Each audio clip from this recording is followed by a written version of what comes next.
नमस्कार। कभी सोचा है कि हमारे चारों तरफ जो कुछ भी है आखिर वो बना किस चीज से है? आज हम इसी बड़े सवाल की तह तक जाएंगे। हम समझेंगे ब्रह्मांड के सबसे सबसे छोटे बिल्डिंग ब्लॉक्स को, वो कण जिनसे हमारे आसपास की हर एक चीज बनी है। तो देखिए, हमारा सफर 5 हिस्सों में बटा होगा। सबसे पहले हम परमाणु की दुनिया में गोता लगाएंगे। फिर समझेंगे कि तत्व क्या है, अणु कैसे बनते हैं और यौगिक क्या चीज है। और आखिर में हम देखेंगे कि ये सब मिलकर हमारे आसपास की दुनिया यानी मिश्रण कैसे बनाते हैं। चलिए शुरू करते हैं। तो चलिए शुरुआत करते हैं बिल्कुल जड़ से, वो चीज जिससे इस कायनात की हर एक चीज बनी है, और वो है परमाणु। जी हाँ, ये है वो सबसे छोटा, सबसे बुनियादी बिल्डिंग ब्लॉक। इसको ऐसे समझिए जैसे लेगो के टुकड़ों से कुछ भी बनाया जा सकता है ना? बिल्कुल वैसे ही परमाणु इस ब्रह्मांड के लेगो हैं। मतलब पेड़, पौधे, पानी, हवा, अरे हम खुद भी, सब कुछ इन्हीं नन्हे नन्हे परमाणुओं से मिलके बना है। कमाल की बात है नहीं? अब ये परमाणु भी अंदर से खाली नहीं है। ये तो अपने आप में एक छोटा सा सोलर सिस्टम है। बिल्कुल बीच में होता है इसका न्यूक्लियस, मतलब नाभिक, जिसमें प्रोटॉन और न्यूट्रॉन रहते हैं। और इसके चारों तरफ जैसे ग्रह सूरज के चक्कर लगाते हैं, वैसे ही इलेक्ट्रॉन घूमते रहते हैं। और हाँ, यहाँ एक बहुत जरूरी बात है। किसी परमाणु की असली पहचान क्या है? वो है उसके प्रोटॉन की संख्या। ये संख्या एक तरह से उस परमाणु का आधार कार्ड है, उसकी यूनिक आईडी। यही नंबर, जिसे हम एटॉमिक नंबर कहते हैं, ये तय करता है कि वो परमाणु हाइड्रोजन है, ऑक्सीजन है या फिर सोना। ठीक है, तो अब हम परमाणु और उसकी पहचान यानी प्रोटॉन की संख्या को समझ गए हैं। तो अब सवाल ये उठता है कि जब एक ही पहचान वाले ढेर सारे परमाणु एक साथ आ जाएं, तो उसे क्या कहेंगे? उसे कहते हैं तत्व या एलिमेंट। तत्व का मतलब है 100% शुद्ध, कोई मिलावट नहीं। जैसे 24 कैरेट सोना, उसमें सिर्फ और सिर्फ सोने के ही परमाणु होते हैं, बस। इसे किसी भी केमिकल तरीके से और सरल नहीं किया जा सकता। ये अपनी सबसे शुद्ध फॉर्म में है। और इन सभी तत्वों का एक बहुत ही शानदार कैटलॉग है, जैसे हम सबने स्कूल में देखा है, पीरियोडिक टेबल। ये टेबल एक तरह से ब्रह्मांड की रेसिपी बुक है। इसमें वो सारे इंग्रेडिएंट्स हैं, कार्बन, हाइड्रोजन, ऑक्सीजन, जिनसे मिलकर ये पूरी दुनिया बनी है। तो अभी तक हमने अकेले अकेले परमाणुओं की बात की।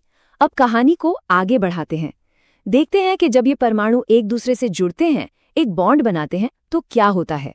यहाँ से चीजें और भी मजेदार होने वाली हैं। तो सवाल सीधा है, जब परमाणु आपस में जुड़ते हैं तो क्या होता है?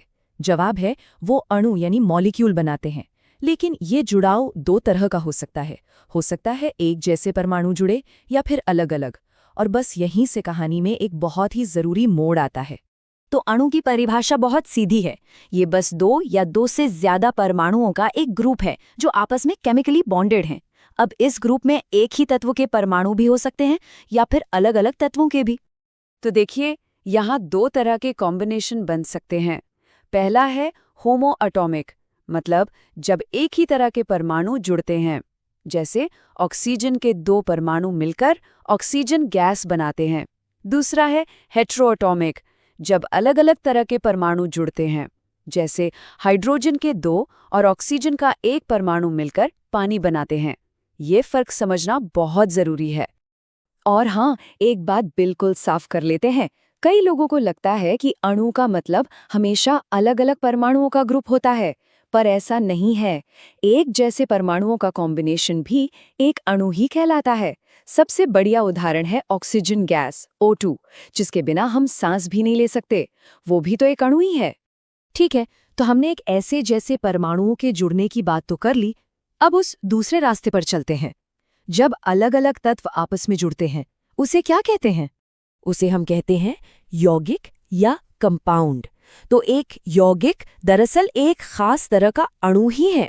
शर्त बस इतनी है कि इसमें दो या दो से ज्यादा अलग अलग तत्वों के परमाणु होने चाहिए।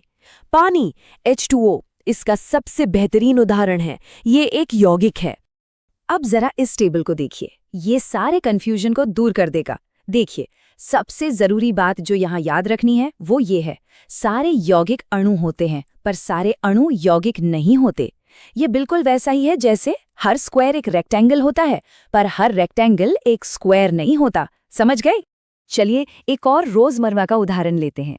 चीनी, जी हाँ, जो हम चाय कॉफी में डालते हैं, वो भी एक यौगिक है। ये कार्बन, हाइड्रोजन और ऑक्सीजन के परमाणुओं के जुड़ने से बनता है। तो ठीक है, अब हम शुद्ध पदार्थों को समझ चुके हैं, तत्व और यौगिक। अब थोड़ा जूम आउट करते हैं। असल दुनिया में चीजें इतनी शुद्ध कम ही मिलती हैं। तो अब बात करते हैं बड़ी तस्वीर की, यानी मिश्रण की। तो देखिए, पदार्थ को हम दो बड़े हिस्सों में बांट सकते हैं।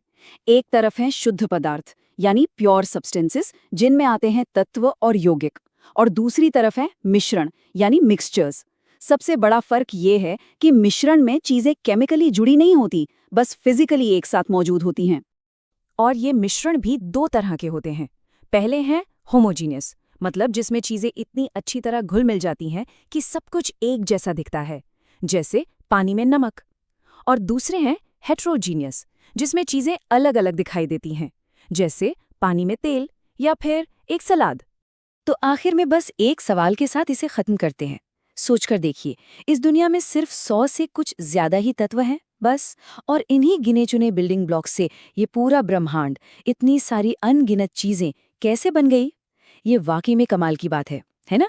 तो अगली बार जब अपने आसपास देखें, तो याद रखिएगा कि हर चीज इन्हीं छोटे छोटे परमाणुओं का एक खूबसूरत कॉम्बिनेशन है।